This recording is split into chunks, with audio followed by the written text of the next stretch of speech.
Hello and I welcome you all on keystone classes. तो आज हमारा सेकंड पार्ट होगा किसका, हमारे जेएससी के पेपर का। 2/4/2024 का पेपर हम यहाँ पे डील कर रहे थे। जेएससी का पेपर है, ठीक है। 2024 में जो आपके जेएससी के कंबाइंड वाले जो एग्जाम्स होने वाले हैं उन सबके लिए हेल्पफुल होगा। उसमें आपका जेएससी होगा, स्टेनोग्राफर होगा और एक जूनियर असिस्टेंट करके एग्जाम है, ठीक है। ये सारे कंबाइंड एग्जाम होंगे तो उन सबके लिए ही हेल्पफुल होगा, ठीक है। 2024 के जो है एग्जाम हमारे हुए थे, 2024 में जो एग्जाम्स हुए थे उनकी मैथ हम यहाँ पे कंप्लीट कर चुके हैं। इसी चैनल के ऊपर आपको प्लेलिस्ट मिल जाएगी। और एक कंसर्न जो हिंदी और इंग्लिश वालों का है, हिंदी का और इंग्लिश की पीडीएफ का, उसके लिए मैं अभी के लिए माफी चाहता हूँ, क्योंकि अगर मैं पीडीएफ बनाने लग जाऊंगा तो मैं इसे कवर नहीं कर पाऊंगा पूरी तरीके से। मैंने आपके लिए इंग्लिश की और हिंदी की दोनों की पीडीएफ जो है आपके टेलीग्राम चैनल कीस्टोन क्लासेस, नीचे आपको डिस्क्रिप्शन में लिंक मिल जाएगा, वहां से आप ज्वाइन कर सकते हो और वहां पे मैंने आपको पीडीएफ प्रोवाइड करा दिया, ठीक है। एक पार्ट इसका हम कंप्लीट कर चुके हैं, दूसरे पार्ट की तरफ को चलते हैं। दूसरा पार्ट, सेकंड पार्ट ये, ठीक है। ये तो नीचे पहुंच गए हम ज्यादा, थोड़ा सा ऊपर जाना पड़ेगा। हाँ, मैंने क्वेश्चन ये होमवर्क में भी दिया था आपको। क्वेश्चन नंबर 1 सेकंड पार्ट का जो है वो मैंने होमवर्क में भी डाला था कि कोई करना चाहे तो वो कर सकता है, लेकिन शायद किसी ने करा नहीं, ठीक है। कोई दिक्कत नहीं है, हम ही कर लेते हैं। क्वेश्चन क्या कह रहा है हमारा, एक रबड़ की शीट को वर्ग के रूप में इस प्रकार खींचा जाता है कि उसकी भुजाओं में 5% की वृद्धि होती है, ठीक है। और अधिक खींचने पर वर्ग की भुजा में 10% की, मतलब कि पहले 5% की हो गई, उसके बाद 10% की हो गई, ठीक है। पहले 100 की चीज 105 की हो गई, फिर 105 की चीज 105 मल्टीप्लाई 110/100 हो गई, ठीक है। और 10% की वृद्धि हो गई, इस तरीके से कह रहा है। इसे लगातार 2 बार खींचने पर परिणाम स्वरूप इसके क्षेत्रफल में कितना परिवर्तन आएगा। 2 बार खींची गई है ये प्रक्रिया जो है, 2 बार करी गई है। तो मैं सीधा ये कह सकता हूं कि अगर 5 का और 10 का जो है अंतर रहा होगा तो प्लस माइनस, और जिसका एक प्लस माइनस वाली क्वेरी थी ना एक की, मेरे को नाम याद नहीं, डीएसएसबी एस्पिरेंट करके था। देखो प्लस माइनस वाले केस में क्या होता है, यहाँ पे ना वृद्धि हो रही है। तो ये दोनों केस जो मैं एक बार इरेज करके दोबारा बता देता हूँ, ठीक है। एक सेकंड देना मेरे को, ठीक है। अब इस वाले केस में क्या है, यहाँ भी 5% की वृद्धि है, तो ये जो 5 है ये प्लस का है, ठीक है। और ये जो 10 है ये भी प्लस का है, तो ये आपस में जुड़ जाएंगे। जब आपका डिस्काउंट का केस आएगा, डिस्काउंट का केस आएगा या फिर लॉस हो रहा होगा, उस केस में जो है ये साइन जो है वो माइनस का लग जाएगा, ठीक है। इसी तरीके से अंदर भी 5 प्लस का आएगा और 10 प्लस का आएगा, बटे में 100 आएगा। तो बाहर निकल के जो आएगा, बाहर निकल के प्लस का आएगा। अगर बाई चांस यहाँ पे 5% की कमी होती तो ये साइन जो है यहाँ पे माइनस का हो जाता। माइनस और प्लस की मल्टीप्लाई होके बाहर जो निकल के आता वो माइनस निकल के आता, ठीक है। जहां तक है मेरे को लगता है आपको समझ में आ गया होगा। नहीं आया होगा तो मैं 10-5 क्वेश्चन लेके एक दिन किसी दिन करा दूंगा उन्हें, ठीक है। अगर मैं यहां से देखूं तो 10, 5, 15 और यहाँ पे कितना आ जाएगा 0.5, यानी कि 15.5% की एक बार प्रक्रिया करने पे वृद्धि होती है। लेकिन ये 2 बार खींचा जाता है, 2 बार खींचा जाता है, यानी कि दूसरी बार में कितना होगा भाई 15.5%। अगर ये प्रक्रिया एक बार हो गई तो एक बार और 15.5 बढ़ेगा, तो दोनों बार में कितना क्षेत्रफल बढ़ जाएगा 15.5, 15.5 प्लस माइनस जो भी बाहर आएगा, इस केस में तो प्लस ही आएगा। 15.5 मल्टीप्लाई में 15.5 डिवाइडेड बाई 100, ये तो हमारा 31 हो गया, ये हमारा हो गया 31, ठीक है। और प्लस का 15.5 मल्टीप्लाई में 15.5 के लिए हम क्या करेंगे, 25 पचम 25 और 15 की मल्टीप्लाई कर देंगे हम किसमें, 16 में। 15 की मल्टीप्लाई हम कर देंगे 16 में। 6×5 = 30 की 0, 3 हासिल, 6 और 5 11 और 3 14 का 4, 1 हासिल, 1 1 2, 1 एकम 1 और 1 2, 24, ठीक है। ये आ जाएगा हमारा 2 2 4 और ये आ जाएगा 24, ठीक है। ये हमारी संख्या आ जाएगी 0.2425 हमारा यहाँ पे इसमें जो है, सॉरी एक सेकेंड 20 और 240 है ना, ये 240 है ये। एक सेकेंड देना मेरे को, इसको इरेज कर देते हैं। ये 240 है ना, ये 0 लिखना भूल गया, 025, ठीक है। और ये पॉइंट जो है आपका हट के आ जाएगा 2 के बाद, ये पॉइंट हट के आ जाएगा आपका 2 के बाद, ठीक है। 2.4025 हमारा इसमें प्लस हो जाएगा तो ये हो जाएगा 30 3.4025। अप्रोक्स में हमसे आंसर पूछा है, निकटतम में आंसर पूछा है, तो 33 हमारा यहाँ आंसर हो जाएगा। अगर बाई चांस यहाँ पे 34 भी होता तो हमारी गड़बड़ होती है, 33.5 होता तो हम 33.5 लगाते। ठीक है, तो हमारा आंसर कितना हो गया, option number B. Question number second की तरफ को चलते हैं। सेकंड हमारा क्या कह रहा है, आकांक्षा प्रतिदिन 40 मिनट व्यायाम करके 15 किलो वजन कम करती है। तो हमारा इस केस में वर्क क्या हो गया, हमारा इस केस में वर्क जो है वो वेट हो गया, कितना वेट कम कर रही है। ठीक है, 20 दिन का समय लेती है, तो मैं सीधा सीधा इक्वेशन में डाल के ये कह सकता हूँ कि 40 मिनट प्रतिदिन मल्टीप्लाई में 20 दिन, और काम कितना हो रहा है, काम हो रहा है 15 दिन। टाइम एंड वर्क को हम क्वेश्चन को इसी तरीके से फ्रेम करते हैं।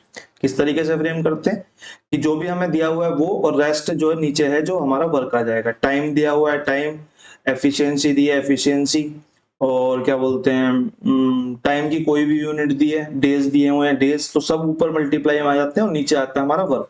इस केस में हमारा वर्क क्या बनेगा, इस केस में हमारा वर्क बनेगा 15 किलोग्राम वजन, क्योंकि ये काम हो रहा है। ठीक है, अब उसने बोला कि अगर वह रोजाना 1 घंटा 40 मिनट व्यायाम करे, 1 घंटे 40 मिनट को मैं सीधा सीधा कह सकता हूँ 100 मिनट। ठीक है, क्योंकि ये भी मिनट पे केस है तो यहाँ भी हमें मिनट में लाना पड़ेगा।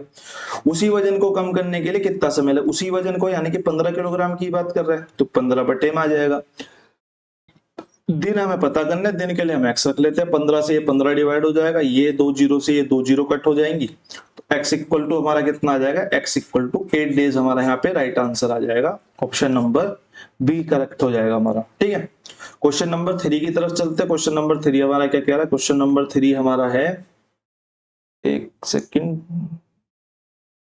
हाँ, क्वेश्चन नंबर 3 हमारा क्या कह रहा है, एक जार में 3:2 के अनुपात में 2 तरल ए और बी का मिश्रण है। जब 15 लीटर मिश्रण निकाला गया और 15 लीटर मिश्रण बी जार में डाला गया तो अनुपात 1:4 हो गया।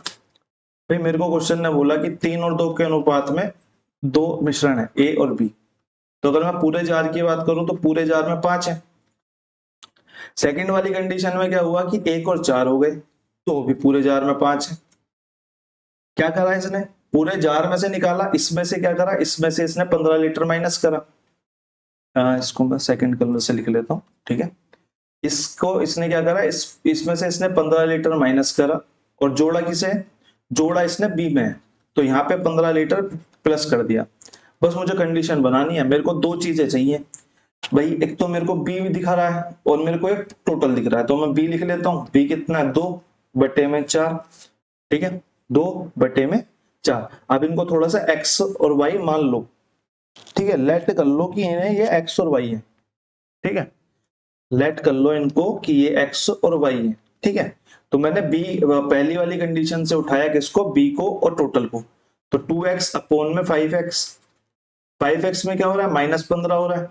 5x में क्या हो रहा है, -15 हो रहा है, और b में क्या हो रहा है, b में प्लस हो रहा है 15, +15। सॉरी, ये मैंने यहाँ पे गलत लिख दिया, यहाँ पे प्लस होगा, यहाँ पे प्लस। ठीक है, और बराबर किसके अनुपात के हो रहे हैं भाई, b का अनुपात जो सेकंड केस में हो रहा है 4 हो रहा है, टोटल जो हो रहा है वो 5 हो रहा है, बट्टे में 5। बस हमारी इक्वेशन तैयार हो गई, हमको सोल्व करना है सिर्फ।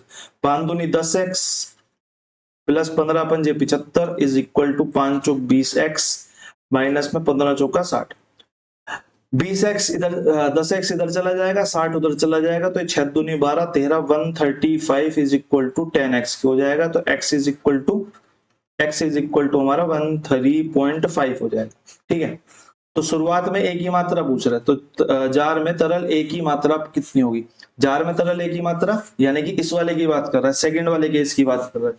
एक की वैल्यू कितनी आ जाएगी, 1 मल्टीप्लाई में 13.5 मल्टीप्लाई में, तो हमारा आंसर कितना आया 13.5। एक थोड़ी सी मैं और बता दूं आपको, ये जो वैल्यू आई है इसकी मल्टीप्लाई हमने सेकंड वाली इक्वेशन से ही करके निकालनी है। 13.5 की मल्टीप्लाई 4 में करके हम निकालेंगे, तब b को फिर निकाल, अगर हमसे पूछता है शुरुआत में b में कितना था, तो 13.5 अगर मेरे से पूछ ले कि शुरुआत में स्टार्टिंग में b में कितना था, तो हम बोलेंगे 13.5 मल्टीप्लाई में इस वाली सेकंड वाली इक्वेशन में डालेंगे, कितना आ जाएगा 13 चौका 52 और 5 चौक 20, 13 चौका 52 5 चौक 20 यानी कि 54 लीटर। और स्टार्टिंग के लिए हम क्या करेंगे, क्योंकि इसमें 15 प्लस करा था, यहाँ पे हम -15 कर देंगे, ये हमारा यहाँ पे राइट आंसर आ जाएगा। ठीक है। ध्यान रखना कि जब भी हम इस इक्वेशन में रख के निकालेंगे तो ये वैल्यू उसकी मल्टीप्लाई जो है वो सेकेंड इक्वेशन में होगी, ना कि फर्स्ट इक्वेशन में, ठीक है। ये बात आपको याद रखनी है। क्वेश्चन नंबर थर्ड की तरफ को चलते हैं, क्वेश्चन नंबर फोर्थ की तरफ को चलते हैं, सॉरी। एक नाव धारा की दिशा में ए से बिंदु बी तक दूरी तय करने और ए से बिंदु ए और बी के बीच बिंदु सी तक वापस आने में 28 घंटे लेती है। यानी क्वेश्चन मेरे को कह रहा है कि ये ए और बी का एक रास्ता है, एक नाव है जो चली ए से बी तक गई, ए से बी तक गई और वापसी एक केस में बीच में एक बिंदु है, बीच में एक बिंदु है। देखो इस क्वेश्चन में ना हिंदी में थोड़ी सी गड़बड़ है, एग्जैक्ट मिडल बोलना चाहिए था, इंग्लिश में ही मिड पॉइंट लिखा हुआ होगा, ठीक है, मिड पॉइंट एट सी, ठीक है। तो ये एग्जैक्ट मिड पॉइंट है, यानी कि यहाँ का डिस्टेंस भी एक है, यहाँ का डिस्टेंस भी एक है, ठीक है। आई होप आप लोगों को समझ में आ गया होगा, ठीक है। तो क्या हुआ, 28 घंटे लिए कहां तक, ए से बी तक जाने में और बी से सी तक आने में, ठीक है। तो दो इसने ट्रेवल करा और एक इसने वापसी करी, ठीक है। क्वेश्चन ने बोला कि धारा का वेग जो है वो 6 किलोमीटर प्रति घंटा है, शांत जल में नाव का जो वेग है वो 9 किलोमीटर प्रति घंटा है। तो अगर धारा के साथ की बात करूं तो धारा के साथ की जो स्पीड हो जाएगी वो कितनी हो जाएगी, 9 और 6 15 किलोमीटर प्रति घंटा। अगर मैं रेशो में ले लूं तो मैं बोलूं धारा के विपरीत कितनी हो जाएगी, धारा के विपरीत 3 किलोमीटर प्रति घंटा। यानी कि इनका जो रेशो है वो आ जाएगा हमारा 5:1। मैं रेशो को बिल्कुल अलग लिख रहा हूँ, स्पीड को बिल्कुल अलग लिख रहा हूँ। टाइम की बात करूं तो टाइम रिवर्स हो जाएगा, 5 और 1 का हो जाएगा, सॉरी 1 और 5 का हो जाएगा, ठीक है। टाइम जो है वो बिल्कुल रिवर्स हो जाएगा, 1 और 5 का हो जाएगा। इस केस में हमसे पूछा है कि ए से बी के बीच की दूरी याद करो। भाई ए से बी तक के बीच की दूरी, ना एक नाव धारा की दिशा में, धारा की दिशा में यानी कि इस स्पीड से ये पूरा ट्रेवल करें, इस स्पीड से ये पूरा ट्रेवल करें। अगर मैं यहां बात करूं तो इसने 1 ले लिया, टाइम इसने 1 ले लिया, और जब वापसी कर रहा था तो इसने सिर्फ आधी तो दूरी तय करी थी, आधी दूरी तय करी थी, तो आधा टाइम लेगा, आधा टाइम लेगा तो यानी कि 2.5 आवर्स, 2.5 लेगा हमारे हिसाब से, रेशो के हिसाब से। तो हमारे हिसाब से टोटल टाइम कितना हो जाएगा, टोटल टाइम की अगर मैं बात करूं तो टोटल टाइम हो जाएगा 2.5 और प्लस में 1 3.5। इसी 3.5 की वैल्यू मेरे को क्वेश्चन ने 28 आवर्स दी है, इसी 3.5 की वैल्यू मेरे को क्वेश्चन ने 3.28 आवर्स दी है। तो अगर मैं टाइम की बात कर लूं, अगर मैं टाइम की बात कर लूं, अगर मैं सिर्फ ये निकाल लूं कि यहाँ पे कितना टाइम लगा, तो मैं स्पीड में मल्टीप्लाई करके डिस्टेंस निकाल सकता हूँ। मैंने बोला 3.5 की जो रेशो के हिसाब से है, मेरे हिसाब से वैल्यू, उसके हिसाब से वैल्यू है 28, ठीक है। तो एक की निकालनी है तो 28 डिवाइडेड बाई 35, तो पॉइंट को हटाएंगे तो ऊपर मल्टीप्लाई में 10 चला जाएगा, 5 दूनी 10, 5 सत्ते 35, 7 चौक 28, यानी कि एक की वैल्यू कितनी हो गई, 8 आवर्स। एक की वैल्यू हमारी 8 आवर्स आ गई, यानी कि इसकी वैल्यू जो है वो 8 है। स्पीड मल्टीप्लाई में time is equal to distance, speed कितनी है हमारी 15, टाइम कितना है 8 आवर्स, तो डिस्टेंस कितना हो जाएगा 15 अट्ठे 120 किलोमीटर प्रति घंटा, ठीक है। आई होप क्वेश्चन क्लियर होगा, ठीक है। 120 किलोमीटर प्रति घंटा हमारा यहाँ पे राइट आंसर हो जाएगा, ऑप्शन नंबर कितना, option number B. Question number 4 के बाद चलते हैं क्वेश्चन नंबर 5 की तरफ। उससे पहले मैं एक घूंट पानी पी लेता हूं।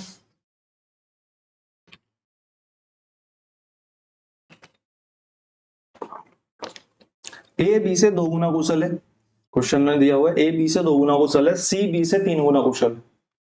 ए बी से 2 गुना कुशल है, सी बी से 3 गुना कुशल है। ए बी सी द्वारा अकेले अकेले कोई कार्य करने के लिए दिनों की संख्या बताओ। हमें वर्क की एफिशिएंसी दी हुई है, हमसे टाइम की पूछी हुई है, ठीक है, निकाल लेते हैं। क्वेश्चन ने बोला भाई ए जो है वो बी से 2 गुना कुशल है, यानी कि 1 और 2 का रेशो होगा। अगली कंडीशन है, बोला सी बी से 3 गुना कुशल है। भाई बी से ही कंडीशन ये वाली थी, बी से ही कंडीशन ये वाली है, तो मैं सीधा लिख सकता हूं कि सी अगर बी से 3 गुना कुशल है और बी जो है वो 1 है, तो सी जो है वो 3 हो जाएगा। यहां मुझे 2 इक्वेशन बनाने की कोई जरूरत नहीं है, क्योंकि दोनों कंडीशन में मेरा बी जो है उसने बी से ही कंपैरिजन करवाया है मेरे को, ठीक है। तो बी मेरे को सिंपल 1 मिल गया। वर्क की एफिशिएंसी इतनी हो गई। टाइम की निकालने के लिए हम क्या करेंगे, टाइम की निकालने के लिए हम वर्क के तीनों जो पार्ट्स हैं उनका एलसीएम लेंगे। एलसीएम कितना आएगा, इनका 6 आ जाएगा। फिर सबसे डिवाइड करते चलेंगे, 6 डिवाइडेड बाई 2 कितना आ गया 3, 6 डिवाइडेड बाई 1 कितना आ गया 6, 6 डिवाइडेड बाई 3 कितना आ गया 3। यानी कि इनको टाइम का जो रेशो लगेगा, सॉरी 2, टाइम को जो रेशो लगेगा वो लगेगा 3:6:2, जो कि हमारा ऑप्शन नंबर ए में करेक्ट दिया हुआ है। ठीक है, क्वेश्चन नंबर 5 के बाद चलते हैं क्वेश्चन नंबर 6 की तरफ। ठीक है, एक बार आप क्वेश्चन नंबर 6 पढ़ लीजिए। हाँ जी, एक बार आप अपना क्वेश्चन नंबर 6 पढ़ लीजिए, फिर हम इसको देखते हैं। पाइप ए एक आधी भरी हुई टंकी को भरने में 6 घंटे का समय लेता है, जबकि पाइप बी 1/4 टंकी को भरने में उतना ही समय लेता है। उतना ही समय से मतलब है कि 6 घंटे लेता है। एक साथ कार्य करते हुए दोनों पाइपों को पहले से ही 3/8 भरी हुई टंकी को भरने में कितना समय लगेगा। पहले से ही 3/8 भाग भरी हुई है। एक साथ कार्य करते हुए दोनों पाइपों को पहले से ही 3/8 भाग भरी हुई टंकी, यानी कि मैं अगर बात करूं 3/8 भाग अगर ये भरी हुई है तो ये खाली कितनी है भाई, 5 भाग खाली है 8 में से, यही तो भरनी है मैंने। लेकिन उससे पहले हमें वर्क निकालना पड़ेगा। उसने बोला ए जो है वो आधी टंकी को यानी कि 1/2 टंकी को 6 घंटे में भर सकता है। तो मैंने बोला ये पूरी टंकी को 12 घंटे में भर लेगा। हमने 1/2 की मल्टीप्लाई कर दी ऊपर। ठीक है, बी की अगर बात करें तो बी के बारे में ये कह रहा है 1/4 टंकी को उतने ही समय में यानी कि 6 आवर्स में पूरा भर लेगा। तो अगर मैं टोटल टाइम की बात करूं तो ये कितना लेगा, 6 चौक 24 घंटे लेगा। यहां से मैं टोटल वर्क निकाल सकता हूं, यहां से टोटल वर्क कितना हो जाएगा, एलसीएम लेके 24, और यहां से वर्क कितना हो जाएगा 12 दूनी 24 और 24 एकम 24। ठीक है, अब क्या करना है इसे, अब इसे 5/8 भाग भरना है भाई। 24 का 5/8 भाग भरना है, और 1 घंटे में ये कितना काम कर रहे हैं, 3 काम कर रहे हैं, यानी कि यहाँ पे 3 काम कर रहे हैं। तो 8 दिया 24,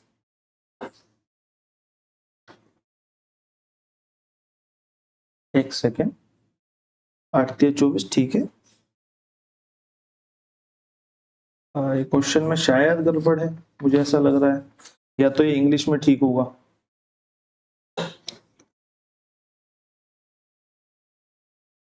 एक साथ कार्य करते हुए दोनों पाइपों को पहले से ही 3/8 भाग भरी हुई टंकी।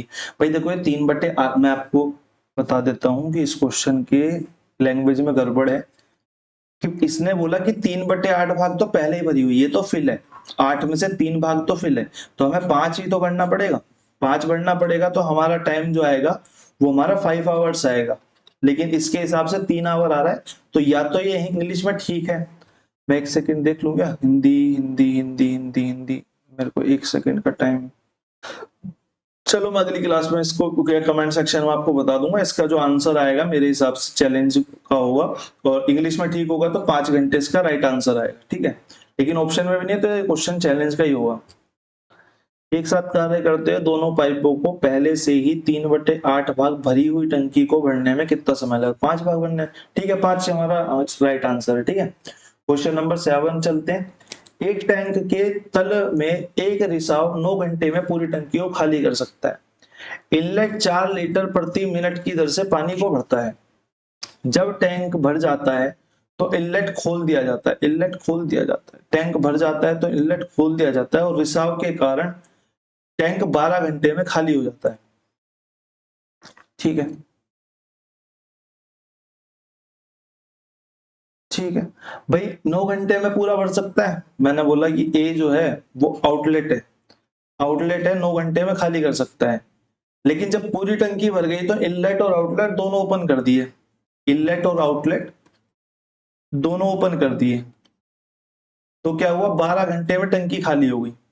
तो मैं ये बोल सकता हूं कि अगर मैं टोटल वर्क की बात करूं तो 12 से आ जाएगा हमारा 12 तिया 36। तो ये एक 4 काम कर रहा है, और 12 दूनी 24, 12 तिया 36, ये 3 काम कर रहा है। ठीक है, माइनस का ही 3 काम कर रहा है, माइनस का ही 3 काम कर रहा है। इसका क्या मतलब है, इसका ये मतलब है कि जो इसमें से एक काम था उसको ये काउंटर कर रहा है, यानी कि बी जो है वो प्लस कर रहा है 1। ठीक है, बी जो है हर घंटे 1 प्लस कर रहा है, तभी तो ए और बी माइनस कर पाएंगे 3। ठीक है, क्योंकि ये कंडीशन भी तो खाली कर रही थी ना, और ये कंडीशन भी खाली कर रही थी। तो ये वर्ग जो है दोनों ही माइनस के आएंगे, माइनस बोलते नहीं है लेकिन ये सब दोनों खाली करने के, ठीक है। तो बी जो है वो एक काम कर रहा है, तो उसने टैंक की क्षमता पूछी है मेरे से, 4 लीटर प्रति मिनट की दर से आपको जो इनलेट है पाइप वो पानी भरता है। तो मैंने बोला अगर मैं टोटल कैपेसिटी की बात करूं तो टोटल कैपेसिटी हो जाएगी 36 और एक की दर से वो भर रहा है, एक की दर से भर रहा है, तो यानी कि हम टोटल कैपेसिटी की बात करें तो ये हमारा हो जाएगा 36 मल्टीप्लाई में एक की दर से भर रहा है, लेकिन ये तो प्रति घंटे की बात हो रही है, ये 4 मीटर प्रति मिनट है, तो 60 मिनट की बात करेंगे, ठीक है, 60 मिनट की बात करेंगे। तो 60 से जब हम इसकी मल्टीप्लाई करेंगे तो हमारा टोटल कैपेसिटी कितनी आ जाएगी, 6 चौक 24 और 6 चौक 24, यानी कि लास्ट में 4 आना चाहिए, लास्ट में 4 आना चाहिए। तो यहाँ पे मेरे को कोई भी अंक नहीं दिख रहा क्योंकि एक जीरो तो आएगी पहले, तो सिर्फ एक ही में दिख रहा है ऑप्शन, तो हमारा ऑप्शन नंबर सी जो है यहाँ पे 8640 लीटर हमारा यहाँ पे राइट आंसर हो जाएगा, ठीक है। क्वेश्चन नंबर 7 के बाद क्वेश्चन नंबर 8 पे चलते हैं। सिंपल सा क्वेश्चन है, ठीक है, सिंपल सा रेशो का क्वेश्चन है, मेरे हिसाब से हो जाना चाहिए, नहीं होता है तो मेरे को बताना होमवर्क में, ठीक है आपका, क्योंकि आज हम 20 क्वेश्चन करेंगे तो थोड़े से स्किप भी होंगे। 9 पे चलते हैं। एक दुकानदार द्वारा एक वस्तु को 24% के कुल लाभ पर बेचा गया, लाभ जो होता है हमारा सीपी पे होता है, ठीक है, याद रखना है। यदि पहले दुकानदार इसे 6% लाभ पर बेचा तो दूसरे दुकानदार, दो दुकानदार हैं तो टोटल लाभ जो हुआ 24% का हुआ। पहले दुकानदार ने इसे 6% लाभ पे दूसरे दुकानदार को बेचा, ठीक है, पहले दुकानदार ने इसको दूसरे दुकानदार को 6% लाभ पर बेचा, तो मैं सीधा सीधा ये कह सकता हूं कि भैया 100 की चीज जो है पहले दुकानदार ने 106 की बेच दी और जब दूसरे दुकानदार ने बेची तो वो 124 की बेच दी, यानी कि उसे यहां से यहां तक 18% का प्रॉफिट हुआ। 18% का प्रॉफिट हुआ लेकिन इस पे तो नहीं हुआ, तो दूसरे दुकानदार को लाभ का प्रतिशत बताओ, दूसरे दुकानदार ने तो पैसे इतने दिया ना, तो सेकंड सेलर के लिए जो है वो सीपी जो होगा वो ये होगा, फर्स्ट सेलर के लिए एसपी ये होगा, ठीक है, फर्स्ट सेलर के लिए जो एसपी होगा वो ये होगा, सेकंड सेलर के लिए सीपी जो होगा वो ये होगा, ठीक है, और फर्स्ट सेलर के लिए जो एसपी होगा वो ये होगा, ठीक है। आप समझ पा रहे हैं मैं क्या कहना चाह रहा हूँ? भाई पहले 100 रुपए की चीज आई तो पहले बंदे ने 106 रुपए बेच दी, तो पहले बंदे के लिए जो सीपी है वो 100 है और उसके लिए एसपी जो है वो 106 है। सेकंड बंदे ने वो 106 में खरीदी तो सेकंड बंदे के लिए सीपी जो है वो 106 है, सेकंड बंदे के लिए एसपी जो है वो 124 है, ठीक बात है, समझ गए।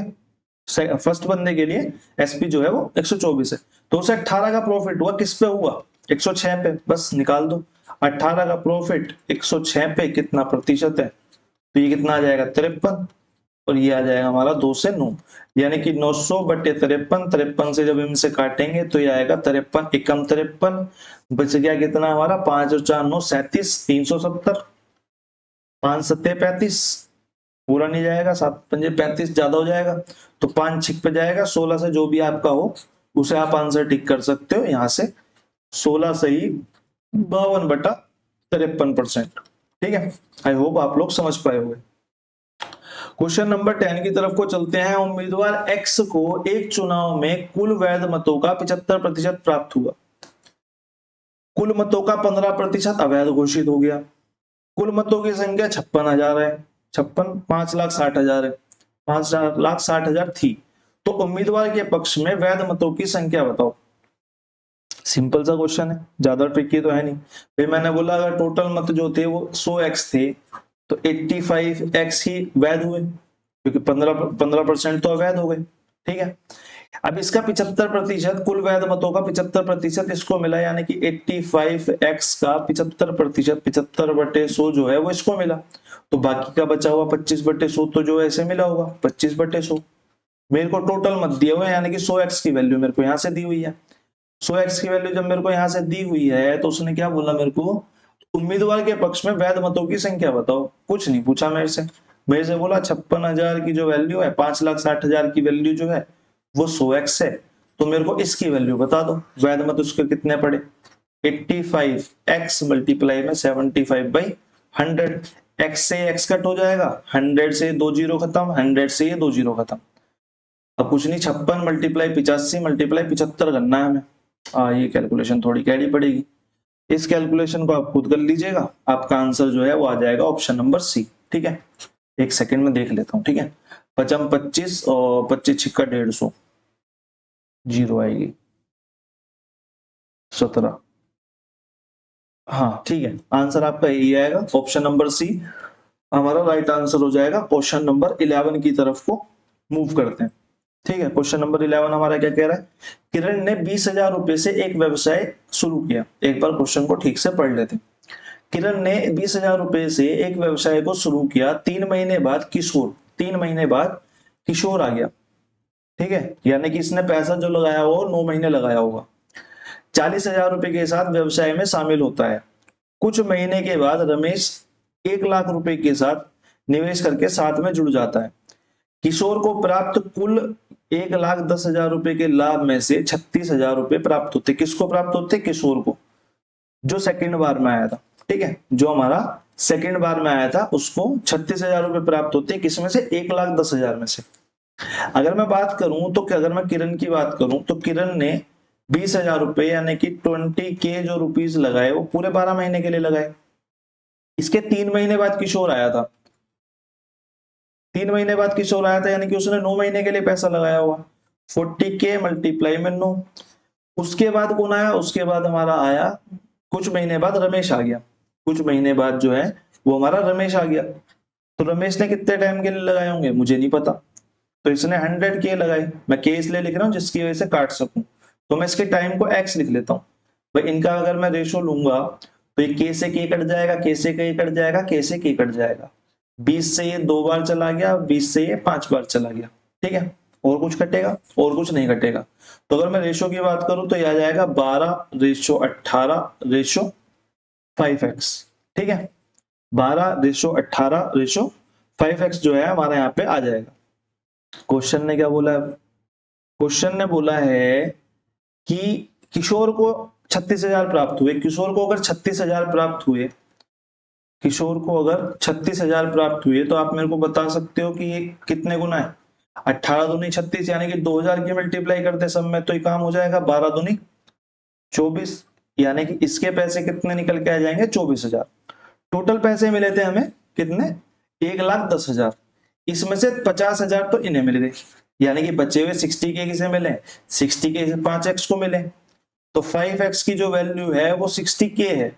60K को हम जीरो में लिख लेते हैं क्योंकि अब काटने कूटने का हिसाब किताब बनेगा। ठीक है, तो हम बोल देते हैं कि इसको 60K मिले। ठीक है, 60K मिले और पर की जो वैल्यू आ रही थी यहां से 2,000 आ रही थी।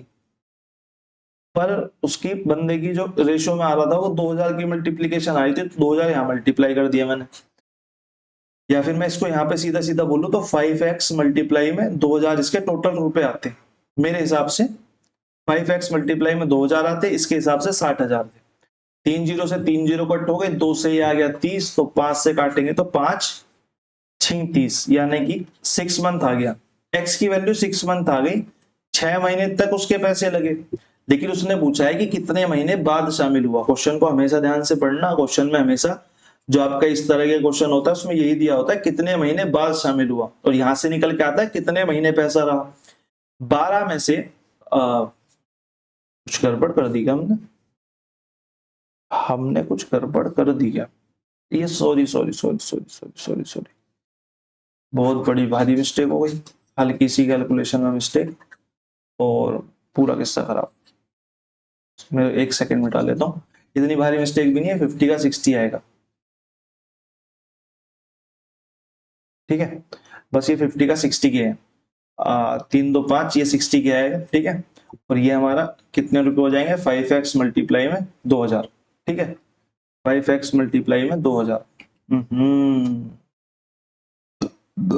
ठीक है, 5x मल्टीप्लाई में 2,000 यानी कि क्या होगा हमारा? 5x मल्टीप्लाई में 2,000 इज इक्वल टू 60K के।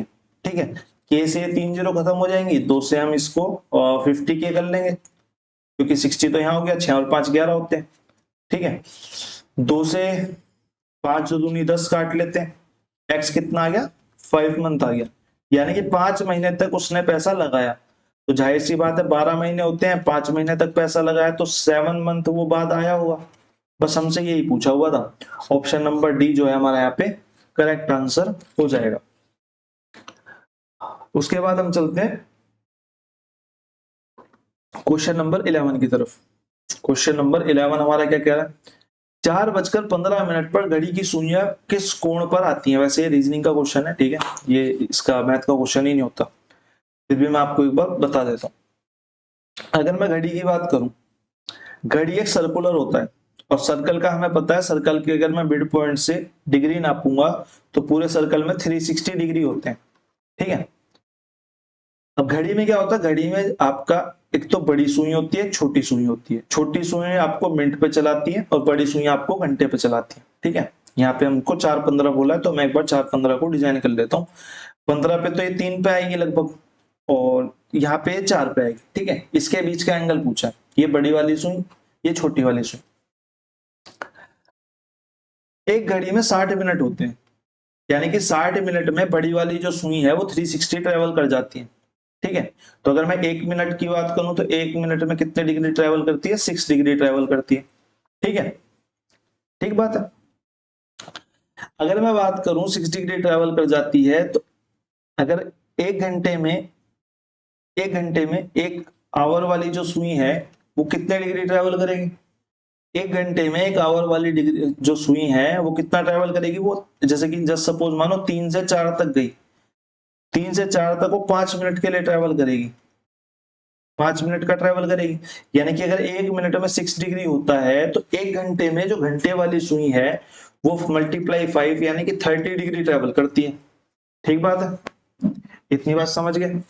एक घंटे में जो घंटे वाली सुई है वो 30 डिग्री ट्रेवल करती है और एक घंटे में जो मिनट वाली सुई है वो 360 डिग्री ट्रेवल करती है, ठीक है। अब मेरे से क्वेश्चन ने पूछा है कि 4 घंटे 15 मिनट पर कितने डिग्री का कोण होगा, यानी कि इस कोण की बात कर रहे हैं, ठीक है।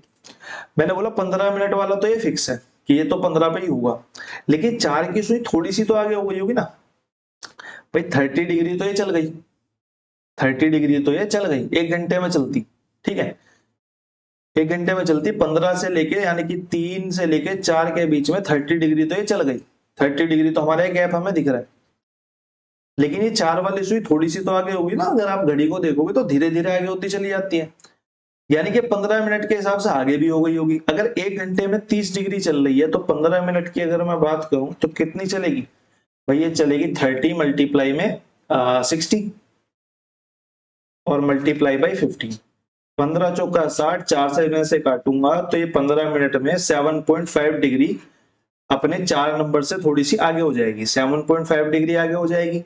तो मैं इसमें जोड़ देता हूं 7.5 डिग्री, तो ये कितना आ जाएगा, हमारा आंसर आ जाएगा 37.5 डिग्री, हमारा राइट आंसर हो जाएगा ऑप्शन नंबर सी, ठीक है। ऑप्शन नंबर सी हमारा यहाँ पे करेक्ट आंसर हो जाएगा। क्वेश्चन नंबर 13 देख लेते हैं।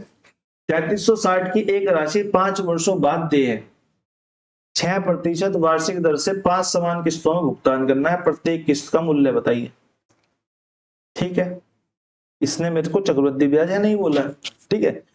कंपाउंड इंटरेस्ट की किस्तें वैसे भी हम बहुत बार कर चुके हैं, बहुत ही बार कर चुके हैं ना मेरे हिसाब से। 2024 वाले पेपर्स में तो कंपाउंड इंटरेस्ट की बहुत सारी किस्तें आई थी, बहुत सारी किस्तें आई थी। और अब हम करते हैं सिंपल इंटरेस्ट की। बहुत सिंपल सा तरीका बताऊंगा, एक बार कॉपी पेन लेके ना इसको नोट कर लेना, ठीक है। अगर पढ़ा हुआ है तो बहुत ज्यादा अच्छी बात है, नहीं पढ़ा हुआ है तो कर लेना। 3360 रुपए की एक राशि 5 वर्षों बाद दे है, यानी कि 5 किस्तें देनी पड़ेगी उसे। उधारकर्ता 6 वार्षिक दर से 5 समान किस्तों में उसका भुगतान करता है। साधारण ब्याज की किस्तों में मुझे कुछ नहीं करना, मुझे सिर्फ ये परसेंटेज देखनी है। मैंने बोला अपने आप में जो वो है राशि है वो 100% होगी। अगले साल में क्योंकि 6% बढ़ जाएगी तो 106% हो जाएगी, उससे अगले साल में वो फिर और 6% बढ़ जाएगी तो वो 112% हो जाएगी। साधारण ब्याज ऐसे तो काम करता है, पहले साल में 6 मिल रहा है, दूसरे साल में 6 मिल रहा है, अगर मैं दोनों को कंबाइंड बोलूंगा तो इनके अमाउंट्स हमें निकालते चलना है, अगले अगले साल में कितने अमाउंट्स होते चले जाएंगे। पहले साल में अमाउंट 100 होगा, दूसरे में 106 हो जाएगा, फिर तीसरे में और 6 प्लस हो जाएगा, चौथे में और 6 प्लस होके वो 118 हो जाएगा, और पांचवे में वो और प्लस होके वो 124 हो जाएगा, ठीक है, वो 124 हो जाएगा। अब इन सबका टोटल मार लेना बस, और कुछ नहीं। 6 6 2 8 दूनी 16 और 20 की 0, 2 हासिल, 2 3 4 5 6 6 और ये आ गया हमारा 5, 560। ये जो है 560 हमारा जो आएगा वो हमारा आएगा राशि के बराबर, अमाउंट के बराबर, ठीक है। तो ये 560 की जो वैल्यू है ये हमारी आएगी जितने रुपए हमने उधार लिए थे। कितने रुपए उधार लिए थे? 3360 रुपए उधार लिए थे, ठीक है। अब मेरे से प्रत्येक किस्त पूछ रहा है, किस्त के लिए हमको बस इस 100 में मल्टीप्लाई करना है जो पर साल का अमाउंट आएगा, ठीक है। तो हमें बस 100 की मार्क को निकाल लेनी है, कितना आएगा 3360 अपॉन में 560 मल्टीप्लाई बाई 100। 0 से 0 खत्म हो गए, 56 से मैं इसे काटूंगा 6 पे चला जाएगा, तो 600 हमारा यहाँ पे रुपीज जो है वो प्रत्येक की किस्त आ जाएगी। आई होप आप लोगों को ये क्वेश्चन समझ में आ गया होगा। मेरे हिसाब से हम कंपाउंड तो बहुत बार कर चुके, तो सिंपल पहली बार कराऊंगा। फॉर्मूले रटने की जरूरत है नहीं, वो उल्टे सीधे से आप इस तरीके से इसको कर सकते हो, ठीक है। क्वेश्चन नंबर 13 के बाद क्वेश्चन नंबर 14 पे चलते हैं। ये हमारा शेष का वाला क्वेश्चन है, रिमेनिंग में से बचे हुए का 20%, है ना। इस टाइप के क्वेश्चन भी हम बहुत बार कर चुके थे। अगर कोई करके देखना चाहता तो एक बार पॉज करो और अटेम्प्ट करो और मेरे को बताओ कि आपने करा तो आपका क्या निकल के आया, आपका ठीक निकल के आया नहीं निकल के आया। एक व्यक्ति का वेतन, मतलब करा तो मैं रहा ही हूं इसे, एक व्यक्ति का वेतन 60,000 है, वह भोजन पे 20% खर्च करता है, फिर शेष का 20% किराए पे खर्च करता है, फिर शेष का 25% कपड़ों पे करता है, फिर शेष जो है वो अन्य मदों पर खर्च कर देता है, ठीक है। मेरे को इसने बोला कि भोजन पे यानी कि फूड पे, यही लिख लेते हैं, फूड पे 20% खर्च कर रहा है, फिर रेंट पे रेस्ट का 20% खर्च कर रहा है, ठीक है। और फिर आपका क्लोथ्स पे फिर रेस्ट का 25% खर्च कर रहा है। ऐसी तरीके से लिखना है आपको, और शेष या फिर अपने दिमाग में बना के रखना है। और फिर जो है वो रेस्ट अन्य मदों पे खर्च कर देता है, ठीक है। इससे तो हमें कोई मतलब है ही नहीं। तो मैं इसे बोलूंगा कि ये 1/5 है, इसे मैं बोलूंगा रेस्ट का 1/5 है, फिर इसे मैं बोलूंगा कि ये रेस्ट का 1/4 है, ठीक है। मैं यहाँ से कुछ भी टोटल निकाल सकता हूँ, मैं अपने हिसाब से एलसीएम मान सकता हूँ, ठीक है। मैं एलसीएम नहीं मान सकता, मतलब एलसीएम का मल्टीपल जो तीनों को डिवाइड करके पॉइंट्स में ना आए। मैं नीचे वालों की तीनों की मल्टीप्लाई कर लेता हूँ, 5 5 और 4 की, हमारा आ गया 25 का 100। मैंने टोटल अमाउंट मान लिया 100, ठीक है, जिसकी वैल्यू मुझे क्वेश्चन ने 6000 दी। मैंने बोला 100 का 1/5 यानी कि 20 खर्च हो गया, यहाँ पे 20 खर्च हो गया, तो रेस्ट कितना बचा? 80 बचा। रेस्ट कितना बचा हमारा? 80 बचा। 80 का 1/5 यहाँ खर्च हो गया, तो 5 एकम 5 और 5 छिंग 30, 16 यहाँ खर्च हो गया। भाई 100 से बचा था 80, 80 से बचा हमारा 16 और खर्च हो गए, तो हमारा आ गया 64, ठीक है। 64 का 1/4 और खर्च हो गया, 4 एकम 4 और 4 छिंग 24, 16 और खर्च हो गया। 16 और खर्च हो गया तो हमारा कितना बच गया? ये हमारा बच गया 48, ठीक है। 16 और खर्च हो गया तो हमारा बच गया ये 48, ठीक है। अब यहाँ पे रेस्ट जो बच गया वो हमारा 48 बच गया। तो हमसे क्वेश्चन ने पूछा है कि उसने अन्य मदों पर कितना खर्च करा। भाई 100 की वैल्यू हमने जो मानी थी, एक सेकंड में पेन चेंज कर लेता हूँ, ठीक है। हाँ, रेड नहीं लेते, ब्लू ले लेते हैं, ठीक है। हमने जो 100 की वैल्यू 100 माना था वो 60,000 की वैल्यू थी।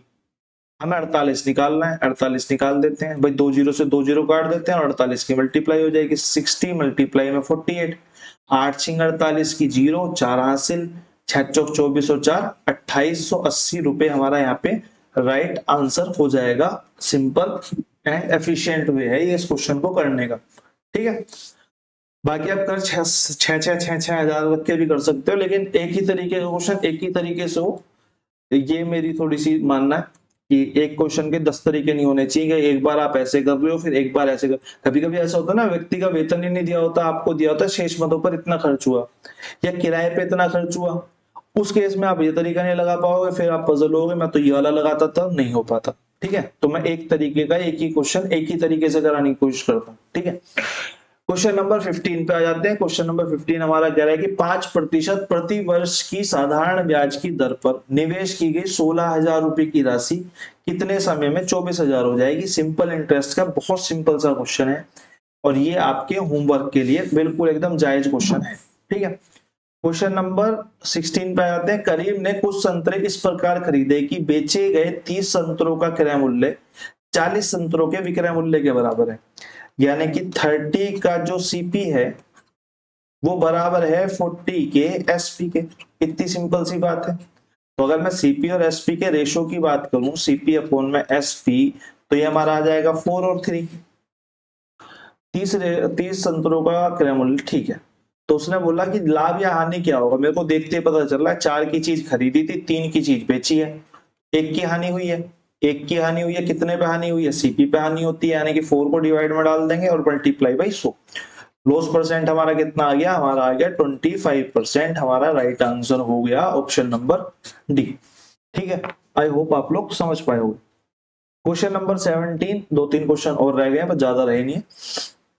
एक रेडियो को 540 रुपए में बेचने पर एक व्यक्ति को 10% की हानि होती है। 20% का लाभ प्राप्त करने के लिए उसे रेडियो को कितने मूल्य पर बेचना होगा।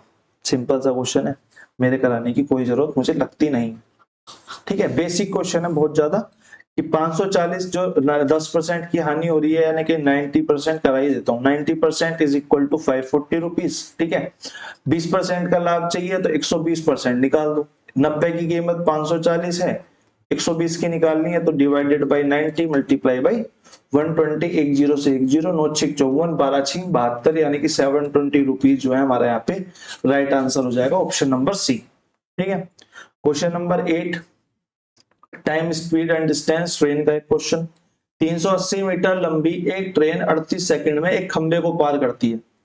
920 मीटर लंबे पुल को पार करने में उसे कितना समय लगेगा। भाई 380 मीटर लंबी ट्रेन है, 38 सेकंड में खंबे को पार कर रही है, यानी कि अपना डिस्टेंस ट्रेवल कर रही है। यानी कि अगर मैं सीधी सीधी बात करूं तो ये डिस्टेंस हो गया, अपोन में मैंने टाइम रख दिया, तो मेरे को पता चल गया कि एक सेकंड में कितनी दूरी ट्रेवल कर रही है। ये एक सेकंड में 10 मीटर पर सेकंड ट्रेवल कर रही है। तो 920 मीटर का खंबा है, 920 मीटर का पुल है। पुल को पार करेगी तो अपना डिस्टेंस ट्रेवल करेगी और पुल का ट्रेवल करेगी। कितने से करेगी, 10 मीटर प्रति सेकंड से करेगी। तो स्पीड टाइम निकल के आ जाएगा। ठीक है, ये हमारा डिस्टेंस हो गया, ये हमारा स्पीड हो गई। तो डिस्टेंस अपॉन में speed is equal to time निकल के आ जाएगा। 0 से 0 काट देते हैं दोनों, तो ये कितना हो जाएगा, 9 3 12 और 1 13, 130 सेकेंड जो है हमारा राइट आंसर हो जाएगा। ऑप्शन नंबर बी हमारा यहाँ पे करेक्ट हो गया। क्वेश्चन नंबर अब हमारे आ गए हैं बार वाले क्वेश्चन 19। ठीक है, क्वेश्चन नंबर 19 बार के क्वेश्चंस। बार ग्राफ 2014 से 2018 तक एक देश द्वारा स्टील के आयात व निर्यात को करोड़ में दर्शाता है।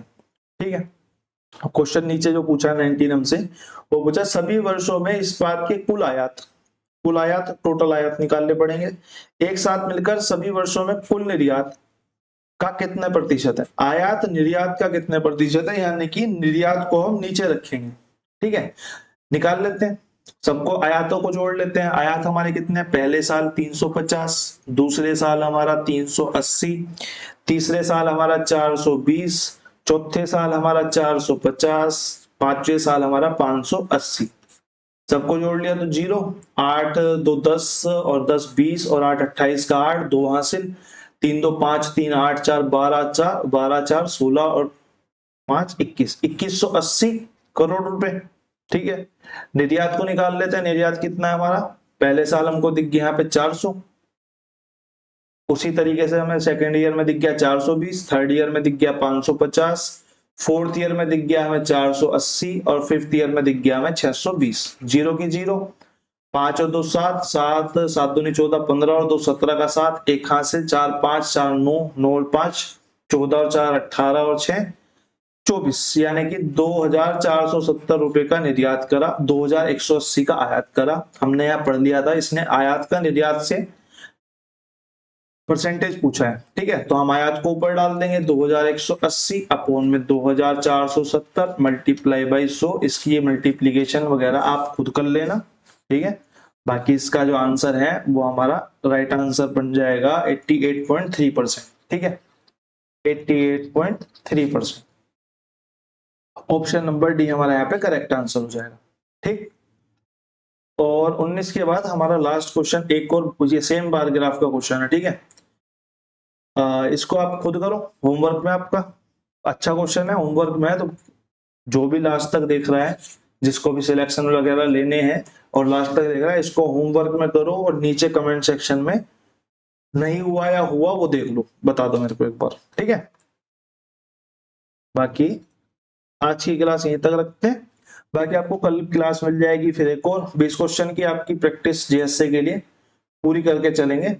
बाकी अभी के लिए धन्यवाद। पीडीएफ मैंने आपकी टेलीग्राम चैनल की स्टोन क्लासेस पे डाली दी है, हिंदी इंग्लिश दोनों डाल दिया, थोड़ा सा एडजस्ट करो, इंग्लिश वाले अपनी पीडीएफ डाउनलोड करो, क्वेश्चन सोल्व करो, सिर्फ यहाँ पे क्वेश्चन को देखने आ जाना, ठीक है। क्यों बताया तो मैंने सिंपल उसी लैंग्वेज में जिसमें बताया जाता है, लेकिन मैं दोनों लैंग्वेज करने जाऊंगा तो मैं टाइम से कंप्लीट नहीं करा पाऊंगा, बस दिक्कत ये वाली है, ठीक है। बाकी आपसे कल मिलते हैं, धन्यवाद।